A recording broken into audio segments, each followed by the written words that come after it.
Good morning બાળકો. જોજો ભાઈ આવી ગયા છીએ ભાઈ ફરીવાર પાછા તમારી સમક્ષ નવું ચેપ્ટર લઈને. માઇન્ડ બ્લોઈંગ ફેન્ટાસ્ટિક ચેપ્ટર છે ભાઈ. તમે સમજો કોમ્પિટિટિવ એક્ઝામ માટે બી અને બોર્ડ એક્ઝામ માટે બી ભાઈ તમારું બહુ જ અગત્યનું ચેપ્ટર છે. ચેપ્ટર નંબર 3 પ્રવાહ વિદ્યુત. સાંભળજો ભાઈ, વિદ્યુત પ્રવાહ કહેવાય આમ તો, પણ નામ આપણને એવું આપ્યું છે કરંટ ઇલેક્ટ્રિસિટીનું ગુજરાતી જ કર્યું છે પ્રવાહ વિદ્યુત. બાકી હકીકતમાં આપણે વિદ્યુત પ્રવાહ બોલીએ છીએ. ક્લિયર? હવે જોજો ભાઈ ધ્યાનથી કે આ જે તમારો વિદ્યુત પ્રવાહ છે, સૌથી પહેલાં તો ભાઈ આપણે જે પહેલા અને બીજા ચેપ્ટરમાં ભણ્યા એ તમારું સ્થિત વિદ્યુત શાસ્ત્ર હતું. મતલબ કે વિદ્યુત ભારો સ્થિર હોય અને એની વચ્ચેની આંતરક્રિયાઓનો અભ્યાસ થાય એને સ્થિત વિદ્યુત શાસ્ત્ર કહેવાય. અને જો વિદ્યુત ભારો ગતિમાં આવે તો એ શું ઉત્પન્ન કરશે ભાઈ? વિદ્યુત પ્રવાહ. અને એ જે વિદ્યુત પ્રવાહ ઉત્પન્ન કરે, સાંભળજો, એ શું કહેવાય ભાઈ? તમે સમજો, વિદ્યુત પેલું સ્થિત વિદ્યુત શાસ્ત્ર હતું અને આ શું છે ભાઈ? પ્રવાહ વિદ્યુત, કરંટ ઇલેક્ટ્રિસિટી કહેવાય, કે જેમાં આપણે ગતિમાન વિદ્યુત ભારોનો અભ્યાસ કરીશું. આમાં બી ભાઈ મેઇન બે પ્રકારના કરંટ હોય છે. એક છે ક્ષણિક પ્રવાહ અને બીજો છે સ્થાયી પ્રવાહ. ક્ષણિક પ્રવાહ એટલે શું? તો કે ભાઈ તમે સમજો, ક્ષણિક પ્રવાહ એટલે ભાઈ આપણે જે વીજળી પડતી હોય, ખબર હોય, કડાકાન ધડાકાન ભડાકા થતા હોય, તો એ જે વીજળી પડતી હોય ને ભાઈ, એ પ્રવાહ તમારો કયો છે? યસ, ક્ષણિક પ્રવાહ.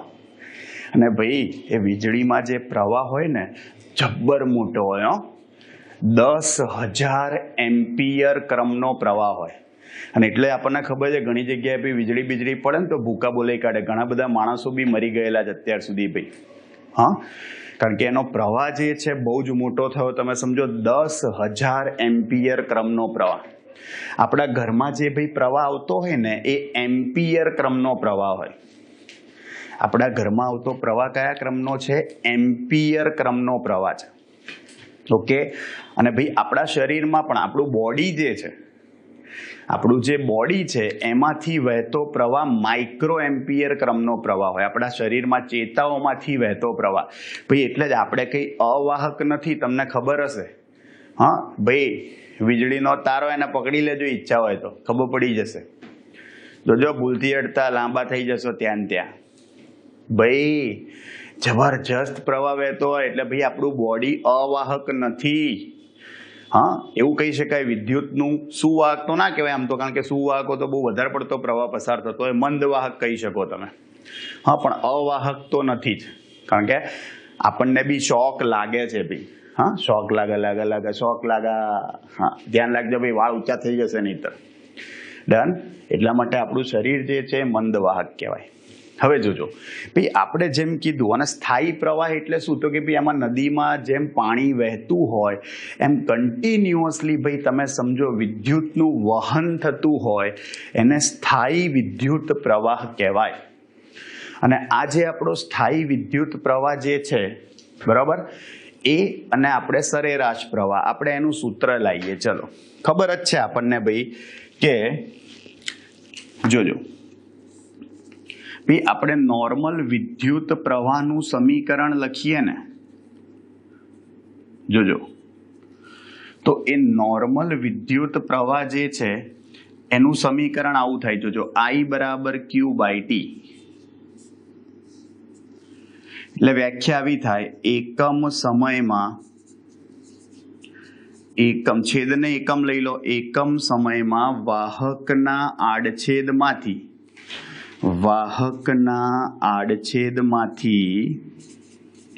પસાર થતો વિદ્યુત ભારનો જથ્થો. પસાર થતો વિદ્યુત ભારનો જથ્થો એટલે શું? વિદ્યુત પ્રવાહ. યસ, એટલે વિદ્યુત પ્રવાહ કહેવાય. તમને ને મને ખબર છે કે વિદ્યુત પ્રવાહની જોજો આ વ્યાખ્યા થઈ અને એકમ શું થાય ભાઈ? એકમ ભાઈ આ તમારી મૂળભૂત ભૌતિક રાશિ છે એમ્પિયર, અને આ જે છે એ છે કુલમ્બ પર સેકન્ડ. બંને ઉપરથી એકમ લખી શકો. આ એમ્પિયર મૂળભૂત ભૌતિક રાશિ કહેવાય ભાઈ, એસઆઈ એકમ પદ્ધતિમાં આવતી. કુલમ્બ પર સેકન્ડ એટલે પારિમાણિક સૂત્ર લખવા જાઓ તો M0 L0 T0 A1 આવું જ થાય, કારણ કે મૂળભૂત રાશિ છે. હા, આની ઉપરથી ના લખાય ભાઈ, આપણને ખબર છે કુલમ્બ મૂળભૂત રાશિ ના કહેવાય એટલે મૂળભૂત એકમ ના કહેવાય એટલે. ઓકે, તો આપણે ભાઈ સમજો આ જે પ્રવાહ લખ્યો ને એ તમારા સ્થાયી પ્રવાહનું સૂત્ર છે. તમને એવું કીધું હોય વાહકમાંથી પસાર થતો વિદ્યુતભાર 10 કુલમ્બ છે અને તેને પસાર થવા માટે 2 સેકન્ડનો સમય લાગે છે, તો કેટલો પ્રવાહ? 10/2 5 એમ્પિયર. સિમ્પલ. હા, પણ હવે સાંભળજો, દરેક વખતે ભાઈ પ્રવાહ જે છે એ સ્થાયી હોવો જરૂરી નથી. અને એટલા માટે જ આપણે નોર્મલી, સાંભળજો, નોર્મલી આપણે શું કરીએ છીએ? સરેરાશ વિદ્યુત પ્રવાહ લઈએ છીએ. શું કરીએ છીએ? સરેરાશ વિદ્યુત પ્રવાહ લઈએ છીએ. જોજો, સરેરાશ વિદ્યુત પ્રવાહ શું આવશે? જોજો, સરેરાશ વિદ્યુત પ્રવાહનો મતલબ શું ભાઈ? ધારો કે વાહક પદાર્થ છે, એ વાહક પદાર્થના આડછેદમાંથી, જોજો, ધારો કે ટી સમયે પસાર થતો વિદ્યુત ભારનો જથ્થો ક્યુ છે. લખી જ કાઢું ભાઈ, સમયની સામે આપણે પસાર થતો વિદ્યુત ભારનો જથ્થો લખીએ તો ટી સમયે પસાર થતો વિદ્યુત ભારનો જથ્થો ક્યુ હોય તો ટી પ્લસ ડેલ્ટા ટી સમયે પસાર થતો વિદ્યુત ભારનો જથ્થો, જુઓ, ડેલ્ટા ક્યુ પ્લસ ડેલ્ટા ક્યુ છે, ટી પ્લસ ડેલ્ટા ટી છે, તો અહીંયા ક્યુ પ્લસ ડેલ્ટા ક્યુ થયું. શું ખબર પડી? આનો મતલબ એવો થયો કે ડેલ્ટા ટી સમયગાળામાં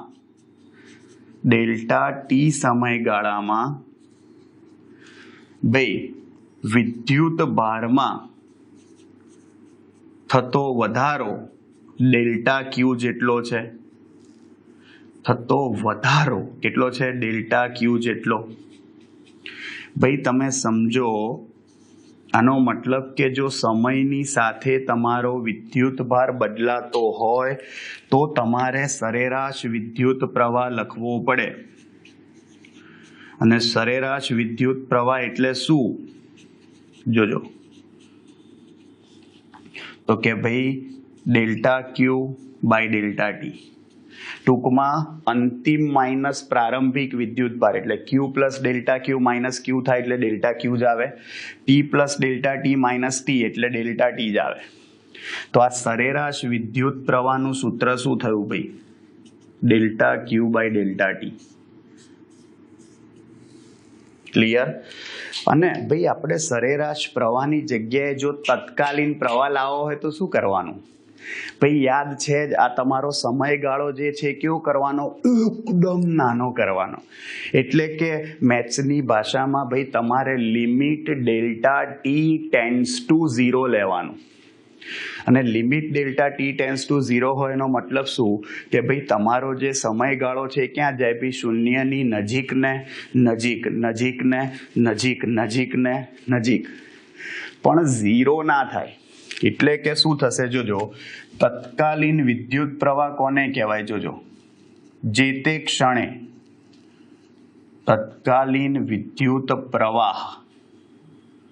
તો એનો મતલબ એવો થાય, આઈ થઈ જાય સરેરાશની જગ્યાએ. એના માટે શું કરવું પડે? જુઓ, limit delta T tends to 0 delta Q by delta T. ચલો, આનું સમયની સાપેક્ષે વિકલન કરી કાઢો તો dq બાય dt થાય ને. વિદ્યુત ભારનું સમયની સાપેક્ષે વિકલન એ તમને વિદ્યુત પ્રવાહ આપે. ભાઈ જો સ્થાયી પ્રવાહ ના હોય, સમયની સાથે વિદ્યુત ભાર બદલાતો હોય તો તમારે પ્રવાહ આવી રીતે શોધવો પડે.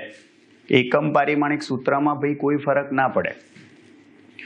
હવે સમજો કે અહીંયા આગળ ધ્યાનથી જોજો ભાઈ, અહીંયા આગળ હું તમને ઉદાહરણ આપું, તમને વધારે સારી રીતે ખબર પડે ને એના માટે થઈને. શું જોજો, આવું કે તમને કે જો વાહકના આડછેદમાંથી પસાર થતો વિદ્યુતભાર, આડછેદમાંથી પસાર થતો વિદ્યુતભાર Q બરાબર જોજો 3t² પ્લસ 5t માઇનસ 2 સૂત્ર અનુસાર બદલાય છે. ખબર પડી શું થયું? સમયની સાથે વિદ્યુતભાર બદલાય છે ભાઈ. તો 5 સેકન્ડને અંતે, એટલે કે 5 સેકન્ડે પસાર થતો વિદ્યુત પ્રવાહ કેટલો? ભાઈ 5 સેકન્ડે પસાર થતો વિદ્યુત પ્રવાહ કેટલો? સિમ્પલ, તમારે શું કરવાનું? યસ ભાઈ, તમારે સમયની સાપેક્ષે વિકલન લેવાનું. તો I બરાબર dq/dt થાય. જોજો dq/dt એટલે આનું વિકલન કરો. ચલો આનું વિકલન કરતા આવડે ભાઈ? ચલો 3t² નું વિકલન શું થાય? 3 અચળ કૂદીને 12, t² નું શું થાય? ઘાત ધડામ દઈને મ્યુઝિક સાથે નીચે ઉપર એક ઘાત ઓછી, એટલે શું આવે? 6t થાય. આનું પ્લસ 5 અચળ કૂદીને 12, t નું 1 થાય અને 2 નું તો 0 થાય. અચળનું વિકલન ભાઈ સિમ્પલ. જુઓ કયા સમયે વિદ્યુત પ્રવાહ પૂછ્યો છે? 5 સેકન્ડે. તો t બરાબર 5 સેકન્ડ લેતા. ભાઈ t બરાબર 5 સેકન્ડ લઈ લો તો જુઓ I શું આવશે? 6 ગુણ્યા 5 પ્લસ 5 થાય, એટલે કે 6 પંચા 30 અને પ્લસ 5 કરશો એટલે 35 એમ્પિયર જવાબ આવે. સમજી ગયા? આવી રીતે પ્રવાહ શોધાય. ક્યારે? જો વિદ્યુતભાર સમયની સાથે બદલાતો હોય તો. આવડશે? આ ખાસ ધ્યાન રાખજો. ઓકે. બીજી એક અગત્યની વસ્તુ તમને ટેક્સ્ટબુકમાં નથી આપી એ કહી દઉં કે ભાઈ વિદ્યુત પ્રવાહ પરિપથમાંથી વહેતો હોય એ 2 પ્રકારનો પ્રવાહ છે. એક છે રૈવાજિક વિદ્યુત પ્રવાહ, બીજો છે સાચો પ્રવાહ. રૈવાજિક એટલે શું ભાઈ? તો કે સદીઓથી ચાલ્યું આવ્યું છે એટલે આપણે એ ચલાવીએ છીએ. ભાઈ સમજો, આપણે આકૃતિમાં પ્રવાહ બતાવીએ છીએ. તમને ખબર જ છે ભાઈ, બેટરીમાંથી બહાર નીકળતો પ્રવાહ બતાવો. તમે કઈ રીતે બતાવો? ધન ધ્રુવથી ઋણ ધ્રુવ બતાવો. ક્યાંથી ક્યાં? ધન ધ્રુવથી ઋણ ધ્રુવ તરફ. તો એ ધનમાંથી ઋણમાં જે પ્રવાહ થયો ભાઈ તમારો, એ શું થયો? રૈવાજિક. અને સાચો પ્રવાહ કયો? હકીકતમાં ઇલેક્ટ્રોનની શોધ થઈ પછી ભાઈ સાચો પ્રવાહ ઋણ વિદ્યુત ભારોની ગતિના લીધે ઉદ્ભવે છે એવું સાબિત થયું.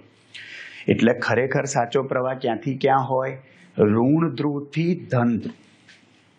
ક્યાંથી ક્યાં હોય ભાઈ? ઋણ ધ્રુવથી ધન ધ્રુવ તરફ હોય. ખાસ ધ્યાન રાખજો. હા, પણ આપણે હંમેશા કયો બતાવીએ છીએ? રૈવાજિક. ભાઈ આપણા બાપ દાદાઓને પુરખાઓને ખોટું ના લાગે એટલે આપણે શું લઈએ છીએ? રૈવાજિક. आगे से चली आती है रिवाजમાં રૈવાજિક પ્રવાહ. એટલે આપણે પ્રવાહની દિશા હંમેશા શું બતાવીએ છીએ? ધન ધ્રુવથી ઋણ ધ્રુવ. ક્લિયર? જોજો હવે એના પછી ભાઈ અગત્યની વસ્તુ છે ઓહમનો નિયમ. જોજો ઓહમનો નિયમ શું કહે છે ભાઈ? તમારો ઓહમનો નિયમ. ભાઈ ઓહમનો નિયમ આપણને એવું કે, જોજો ભાઈ જ્યોર્જ સાયમન ઓહમ હતા. 1828માં ભાઈ એમણે ઓહમનો નિયમ આપ્યો હતો. વૈજ્ઞાનિકનું નામ હતું જ્યોર્જ સાયમન ઓહમ. અને એમના નામ પરથી ભાઈ એમના ઓહમનો નિયમ કહેવાય.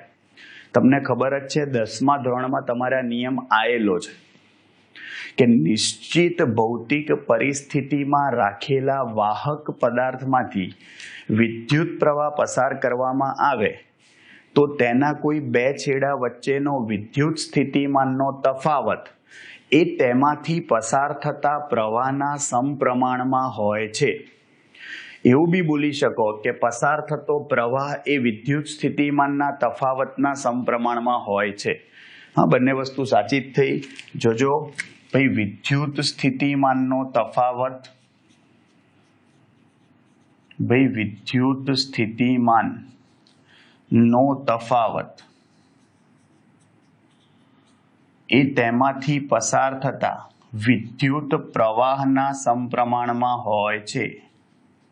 ધ્યાન રાખજો ભાઈ, આ જે વિદ્યુત સ્થિતિમાનનો તફાવત છે આપણે એને V વડે દર્શાવીએ છીએ. ઇંગ્લિશમાં એને પોટેન્શિયલ ડિફરન્સ કહેવાય. પોટેન્શિયલ એટલે સ્થિતિમાન, તફાવત ડિફરન્સ, પોટેન્શિયલ ડિફરન્સ એટલે આપણે એને શોર્ટ ફોર્મમાં ઘણીવાર P.D. થી બી દર્શાવીએ છીએ. પોટેન્શિયલ ડિફરન્સ કોના સમપ્રમાણમાં છે? ચલે છે પ્રવાહ. સિમ્પલ ભાઈ I છેદમાં નાખી દો તો ગુણોત્તર અચળ થઈ જશે. ભાઈ V/I નો ગુણોત્તર અચળ હોય અને આ જે અચળાંક છે આ અચળાંકને અવરોધ કહે છે. આ અચળાંકને શું કહેવાય? અવરોધ.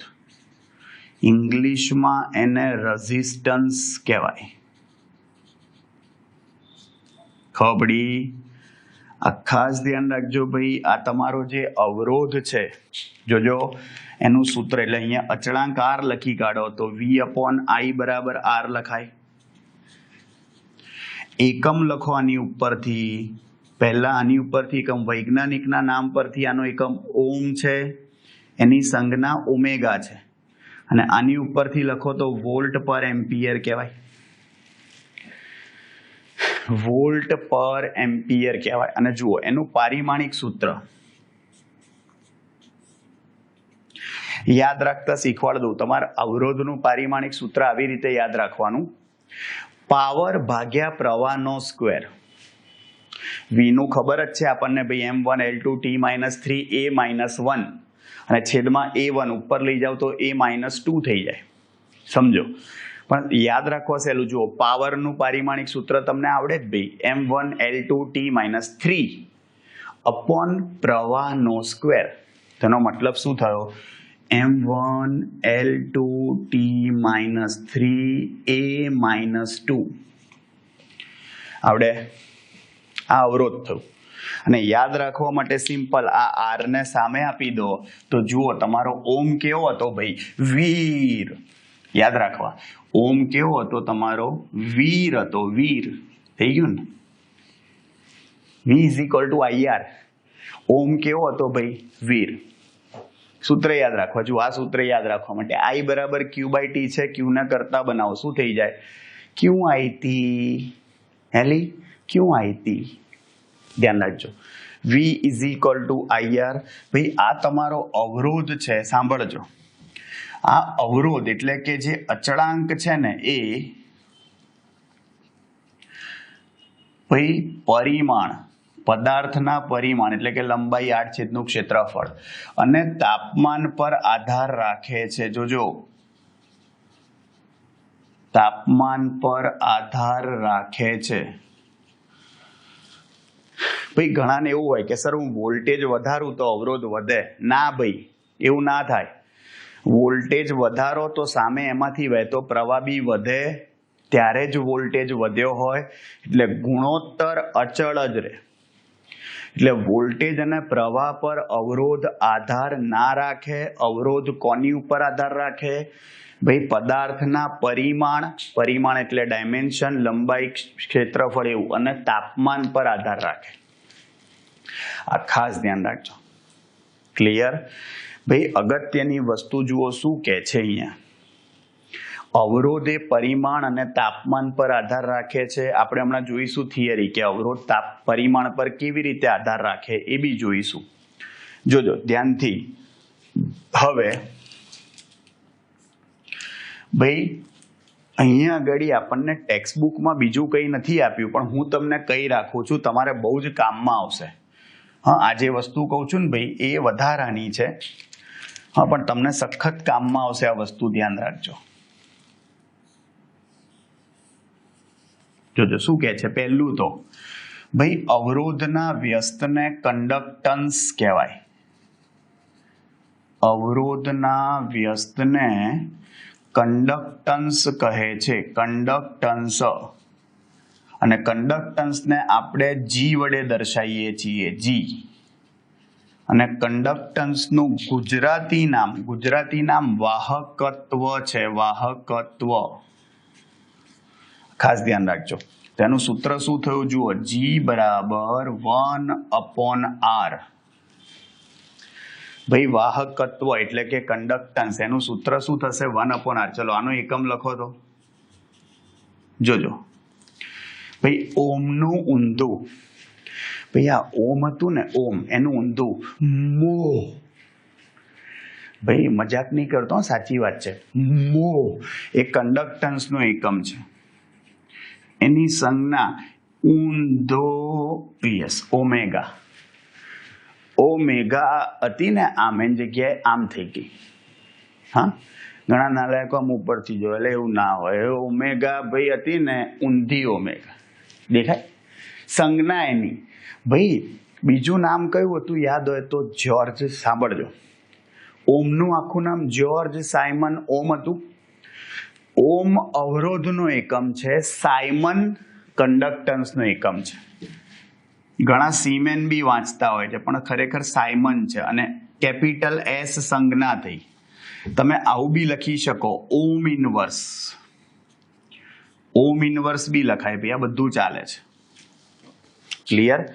આ ખાસ ધ્યાન રાખજો. બીજી અગત્યની વસ્તુ કહું કે જો તમે વી વિરુદ્ધ આઈ નો આલેખ દોરો, ભાઈ વી વિરુદ્ધ આઈ નો આલેખ દોરો તો સુરેખ આવશે. કેમ? જો સપ્રમાણ છે, અને સપ્રમાણ હોય તો શું થઈ જાય? આલેખ સુરેખ આવે. સાંભળજો, આનો મતલબ શું થયો ભાઈ? સિમ્પલ છે કે અહીંયા આગળ ભાઈ વી વિરુદ્ધ આઈ નો આલેખ દોરો કે આઈ વિરુદ્ધ વી નો આલેખ દોરો, એ સુરેખ હોય. આ ખાસ ધ્યાન રાખજો. આલેખ કેવો હોય? સુરેખ.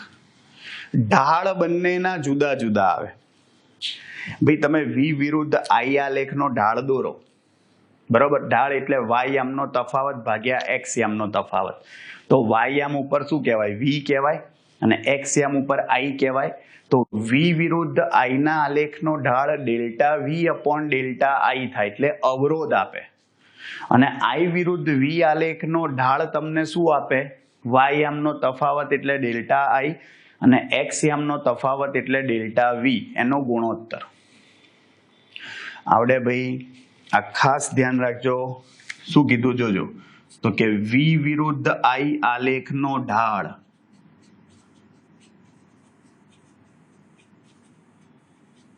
Delta V upon delta I is equal to R મળે, એટલે કે અવરોધ મળે. અને આઈ વિરુદ્ધ વી આલેખનો ઢાળ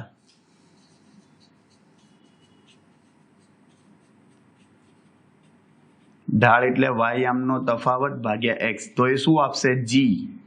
અને જી એટલે આપણને ખબર છે કંડક્ટન્સ કહેવાય, અવરોધનો વ્યસ્ત. હા, આનું પારિમાણિક સૂત્ર બી અહીંયા ખૂણામાં લખી કાઢું છું ભાઈ. જોજો અહીંયા શું આવે પારિમાણિક સૂત્ર? આનું ઊંધું પારિમાણિક સૂત્ર તો m-1 L-2 T+3 અને A+2. આ ધ્યાન રાખજો.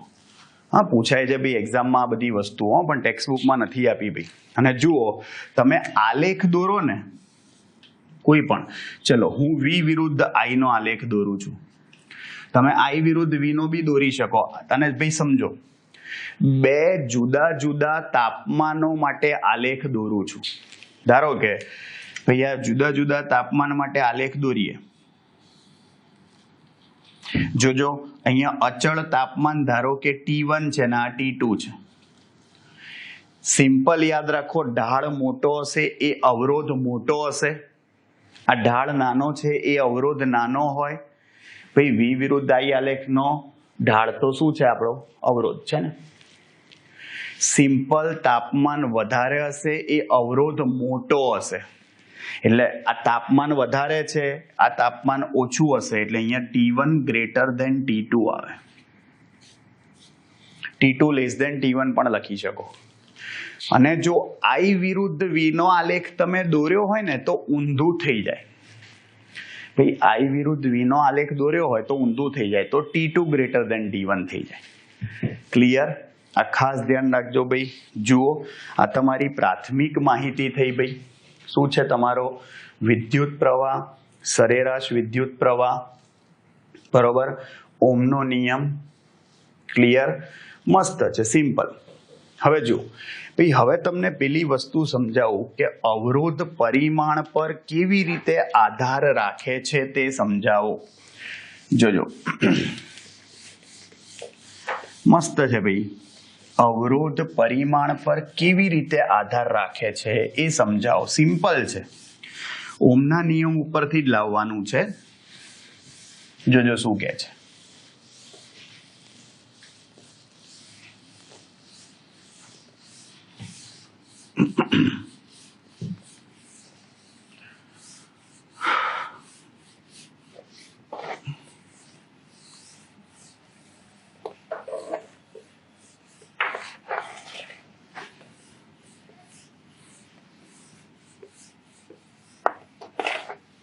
જોજો ભાઈ, અવરોધ પરિમાણ પર કેવી રીતે આધાર રાખે છે તે સમજાવો.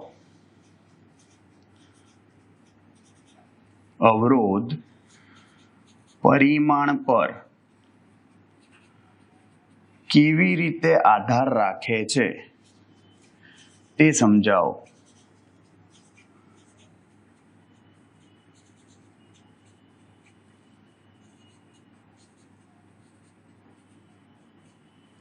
જોજો, અવરોધ પરિમાણ પર કેવી રીતે આધાર રાખે છે. સાંભળજો ભાઈ, એ સમજવા માટે આપણે જુઓ, આ L લંબાઈનો તાર લઈ લીધો. જોજો, આ L લંબાઈનો તાર છે અને સાંભળજો, એના આડછેદનું ક્ષેત્રફળ. આડછેદ એટલે આગળથી જોવાનું. જુઓ ભાઈ, ધારો કે આ પેન તમને નળાકાર દેખાય છે, પણ એના આડછેદનું ક્ષેત્રફળ લો ને તો અહીંયાથી આવે. યસ, એ તમને વર્તુળ દેખાય. જો આ રહ્યું. ક્લિયર? આ ખાસ ધ્યાન રાખજો. અને ભાઈ, આ અવરોધ માટે R બરાબર V/I છે. એમાં એનો બે છેડા વચ્ચેનો વિદ્યુત સ્થિતિમાનનો તફાવત V હોય, પસાર થતો પ્રવાહ I હોય. જોજો, હવે આપણે શું કરીએ. પહેલી વસ્તુ ભાઈ, લંબાઈ પર કેવી રીતે આધાર રાખે એ ચેક કરવા માટે આપણે આ લંબાઈને ડબલ કરી કાઢીએ. લંબાઈને શું કરીએ? ડબલ. જોજો, અહીંયા આગળ આ તમારો તાર હતો L લંબાઈનો, એની જગ્યાએ આપણે લંબાઈ ડબલ કરી કાઢી. જોજો, આડછેદનું ક્ષેત્રફળ એનું એ જ છે ભાઈ. અહીંયા આગળ ભાઈ, આ તમારી લંબાઈ L હતી અને આ તમારી લંબાઈ L છે. ભાઈ જુઓ, આડછેદનું ક્ષેત્રફળ એ છે, આડછેદનું ક્ષેત્રફળ એ જ છે. પણ હવે જુઓ ભાઈ, આનો બી અહીંયાથી જુઓ, તમે આ રીતે જોડેલા હોય ને એટલે બંનેમાંથી વિદ્યુત પ્રવાહ સરખો જ વહે, પણ આનો વિદ્યુત સ્થિતિમાનનો તફાવત V હોય, આનો પણ V હોય.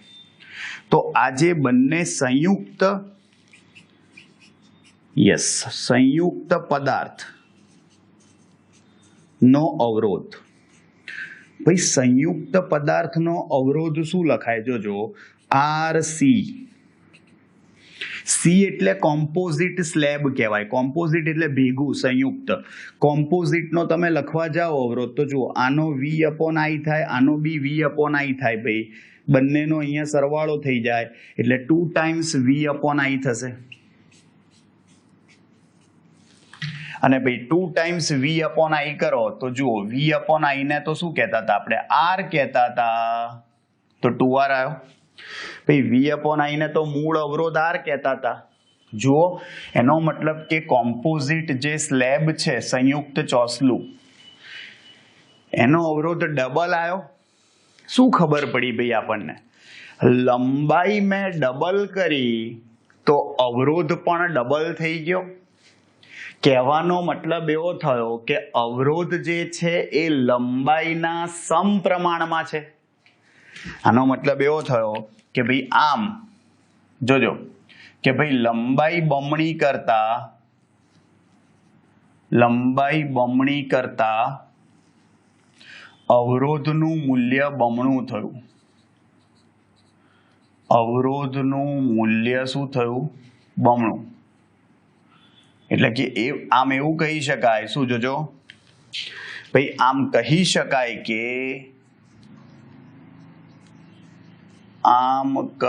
શકાય કે અવરોધ એ પદાર્થની લંબાઈના સમપ્રમાણમાં હોય છે. પદાર્થની લંબાઈના સમપ્રમાણમાં હોય છે. ખબર પડી? આ ખાસ ધ્યાન રાખજો. સમપ્રમાણમાં હોય એટલે ભાઈ બમણી થાય તો બમણી થાય, 5 ગણી થાય તો 5 ગણી, અડધી તો અડધી, જે થાય એ થાય. ઓકે. અને હવે બીજી વસ્તુ, હવે આપણે ભાઈ જુઓ આ સ્લેબના 2 ભાગ કરીએ. આ જે સ્લેબ હતો એની લંબાઈ L ની L છે, જોજો. પણ સ્લેબના 2 ભાગ કરી કાઢું, જોજો ધ્યાનથી. આવી રીતે એ આ લંબાઈ L છે, તમને દેખાય એટલે થોડો આનો આ સ્લેબ બતાવે પણ થોડો પહોળો બતાવે, તમને દેખાય એટલે, બાકી છે એ જ. જો વચ્ચેથી ભાગ કરી દો, શું થયું? આ ભાઈ ઉપર a/2 છે અને અહીંયા a/2 છે. 8 છેદનું ક્ષેત્રફળ અડધું. તો જે પ્રવાહ, જો આ બંનેનો વોલ્ટેજ તો V જ આવે, પણ ભાઈ જે પ્રવાહ જતો હતો આમાંથી I પ્રવાહ જતો હતો, સમજો આખામાંથી, તો એ પ્રવાહ ઉપર નીચે અડધો વહેંચાઈ જાય ને, I/2. પ્રવાહ જે I જતો તો આખા સ્લેબમાંથી એની જગ્યાએ અડધો વહેંચાઈ જાય, તો એનો મતલબ શું થયો ભાઈ? આમ ભાઈ સંયુક્ત પદાર્થનો અવરોધ,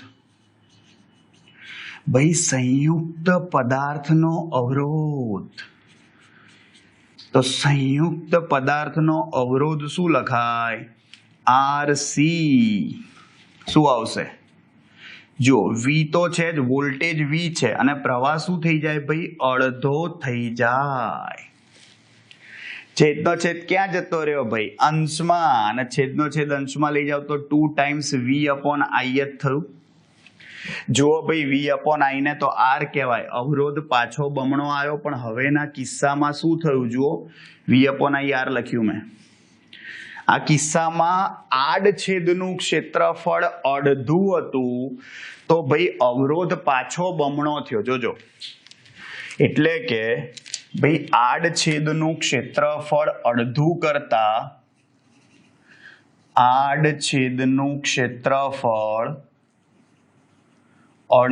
કરતા શું?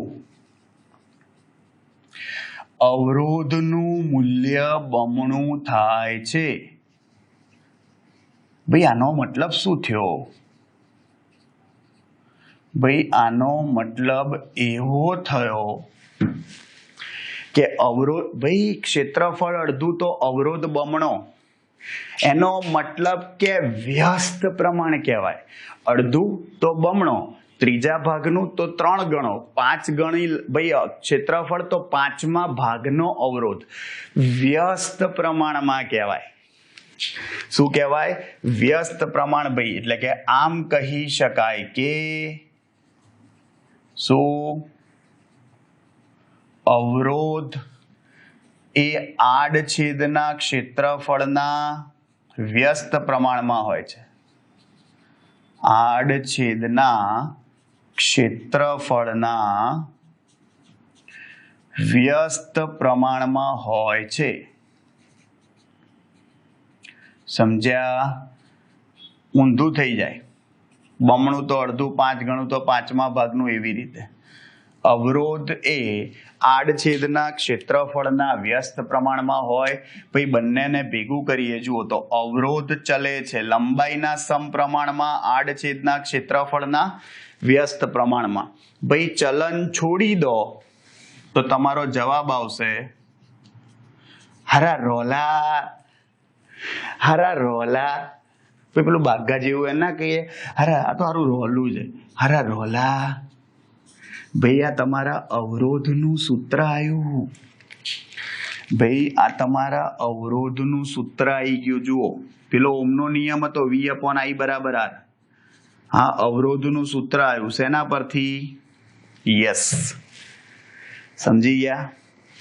પરિમાણ ઉપરથી. અવરોધ પરિમાણ પર કેવી રીતે આધાર રાખે છે એની ઉપરથી. હા, જુઓ આ સૂત્ર લઈ આવ્યા. ભાઈ અલગથી આપણને એવી થિયરી પણ પૂછાય છે કે વાહકતા, અવરોધકતા અને વાહકતા સમજાવો. અવરોધકતા અને વાહકતા સમજાવો. જોજો સિમ્પલ આનું આ સૂત્ર ફરી લખી કાઢું. અવરોધનું સૂત્ર શું છે? હરા રોલા. જુઓ, રોને કરતા બનાવી દઉં તો RA/L લખાય. જો આની વ્યાખ્યા બનાવી દો એટલે અવરોધકતા જે છે એ મળી જાય તમને. અવરોધકતાની વ્યાખ્યા: આપેલ પદાર્થની એકમ લંબાઈ દીઠ અને આડછેદના એકમ ક્ષેત્રફળ દીઠ અવરોધને પદાર્થની અવરોધકતા કહે છે. આપેલ તાપમાને, તાપમાન બદલાય અવરોધકતા બદલાઈ જાય. જોજો, આનો મતલબ એવો થયો, આનો એકમ લખો. શું થાય? જુઓ, આનો ઓમ થાય, આનો મીટર સ્ક્વેર અપોન મીટર. એકવાર મીટર મીટર ઉડાડ દો, શું થઈ ગયું? ઓમ ઇન્ટુ મીટર. ભાઈ ઓમ જે છે એનું પારિમાણિક સૂત્ર શું લખતા હતા? અવરોધનું M1L2T-3. પાવર હતો તો M1, સાંભળજો, L2 હતું પણ આ એક L ઉમેરાશે ને એટલે L3, T-3 અને A-2. આ વાહકતા આવી ગયું. સોરી, અવરોધકતાનું પારિમાણિક સૂત્ર આવી ગયું. આવડે? આ ખાસ ધ્યાન રાખજો. અને બીજી અગત્યની વસ્તુ બહુ જ સમજજો, અવરોધકતા પરિમાણ પર આધાર રાખતી નથી. અવરોધકતા પરિમાણ પર આધારિત નથી. તો એ શું છે ભાઈ? યાદ રાખજો, અવરોધકતા,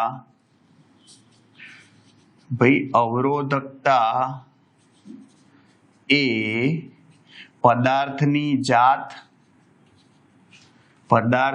જાત, તાપમાન અને દબાણ પર આધારિત છે.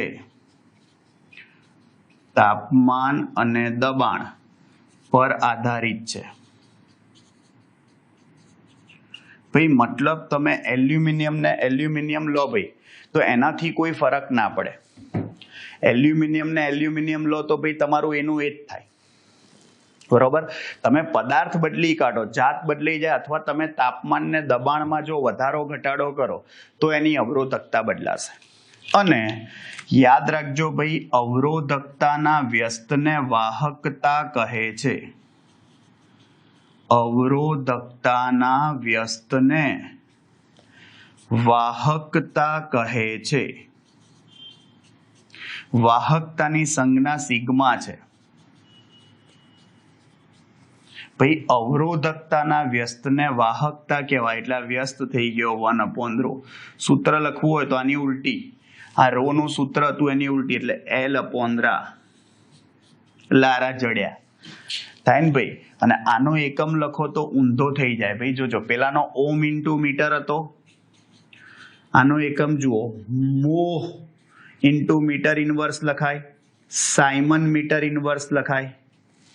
સમજ્યા ભાઈ? તમે આવું બી લખી શકો, ઓમ ઇનવર્સ મીટર ઇનવર્સ. તમે આવું બી લખો, ઊંધો ઓમેગા મીટર ઇનવર્સ. આવડે ભાઈ? એકદમ સિમ્પલ છે. થાય? જોજો ભાઈ, આ તમારું અવરોધકતાના વ્યસ્તને વાહક. ભાઈ જોજો, સંજ્ઞાઓમાં ભૂલ ના કરતા. હા, પહેલા ચેપ્ટરમાં આપણે સિગ્મા પૃષ્ઠ વિદ્યુતભાર ઘનતા કહેતા હતા, અહીંયા વાહકતા કહેવાય. ρ ત્યાં આપણે કદ વિદ્યુતભાર ઘનતા કહેતા હતા, અને અહીંયા શું કહીશું આપણે? અવરોધકતા. ના, ભૂલ ના કરતા. અગત્યની વસ્તુ જુઓ શું કહે છે ભાઈ, આ જે વાહકતા છે બરાબર, એનું પારિમાણિક સૂત્ર લખી કાઢું. વાહકતાનું પારિમાણિક સૂત્ર આખું અવરોધકતાનું ઊંધું થાય એટલે m-1l-3t+3a+2 આવું થાય આખું આનું ઊંધું થઈ ગયું. હા, અવરોધકતા અને વાહકતા લાયા અને પછી નવી ભૌતિક રાશિ વ્યાખ્યાયિત કરી દઉં, વિદ્યુત પ્રવાહ ઘનતા. ભાઈ વિદ્યુત પ્રવાહ ઘનતાને જે વડે દર્શાવાય એની વ્યાખ્યા સિમ્પલ આવી છે, કોઈ પણ વાહકના આડછેદમાંથી જોજો એકમ ક્ષેત્રફળ દીઠ લંબ રૂપે પસાર થતા પ્રવાહને, આડછેદના એકમ ક્ષેત્રફળ દીઠ લંબ રૂપે પસાર થતા વિદ્યુત પ્રવાહને શું કહે છે? પ્રવાહ ઘનતા કહે છે. જુઓ, જે બરાબર તમારું સૂત્ર થયું I/A. ક્લિયર? તો આનો એકમ લખવા જાવ તો શું આવે? જુઓ, નવી રાશિ છે વિદ્યુત પ્રવાહ ઘનતા, પૃષ્ઠ વિદ્યુતભાર ઘનતા જેવી છે. પૃષ્ઠ વિદ્યુતભાર ઘનતામાં વિદ્યુતભાર ભાગ્યા ક્ષેત્રફળ લેતા હતા, અહીંયા વિદ્યુત પ્રવાહ ભાગ્યા ક્ષેત્રફળ આવે. એકમ આનો થશે એમ્પિયર પર મીટર સ્ક્વેર. એટલે પારિમાણિક સૂત્ર લખો, જોજો, તો m0l-2t0a1 લખાય. આ વિદ્યુત પ્રવાહ ઘનતા થયું કહેવાય. ભાઈ નવી ભૌતિક રાશિ છે, યાદ રાખવા માટે સિમ્પલ જુઓ, આઈને કરતા બનાવો તો તમારું સૂત્ર શું આવશે? એ આઈ જા, શું? એ ચલ આઈ જા. ભાઈ તમારું સૂત્ર થયું એ આઈ જા. ક્લિયર? ખાસ ધ્યાન રાખજો. ભાઈ જ્યારે વિદ્યુત પ્રવાહ સરખી રીતે ના વહેંચાયેલો હોય ને ત્યારે વિદ્યુત પ્રવાહ ઘનતાની જરૂર પડે. નાના નાના ખંડમાં ભાઈ આપણે શોધી પ્રવાહ અને પછી એનો સરવાળો કરવાનો. હા, એટલે તમને કુલ પ્રવાહ મળી જાય. સિમ્પલ. એકમ ક્ષેત્રફળ દીઠ લંબ રૂપે પસાર થતા વિદ્યુત પ્રવાહને શું કહેવાય ભાઈ? વિદ્યુત પ્રવાહ ઘનતા કહેવાય. એનું સૂત્ર શું થયું? એ આઈ જા. ક્લિયર? સિમ્પલ છે. જુઓ, આવડશે ભાઈ? જુઓ, આટલે રાખીએ છીએ. વધુ ભાઈ આવતા લેક્ચરમાં જોઈશું. મસ્ત મસ્ત ટોપિક છે, નેક્સ્ટ લેક્ચરમાં આપણે જોઈશું એને. હા, ત્યાં સુધી ભાઈ મળીએ નેક્સ્ટ લેક્ચરમાં. ત્યાં સુધી આવજો ભાઈ, આવજો. Bye bye, see you, tata, સબ્બા ખેર, સાયોનારા, હસ્તા લા વિસ્તા, ફિર મિલેંગે ચલતે ચલતે, ખુદા હાફિઝ. જય શ્રી કૃષ્ણ, જય અંબે, જય હિન્દ, જય ભારત, વંદે માતરમ. ટાટા.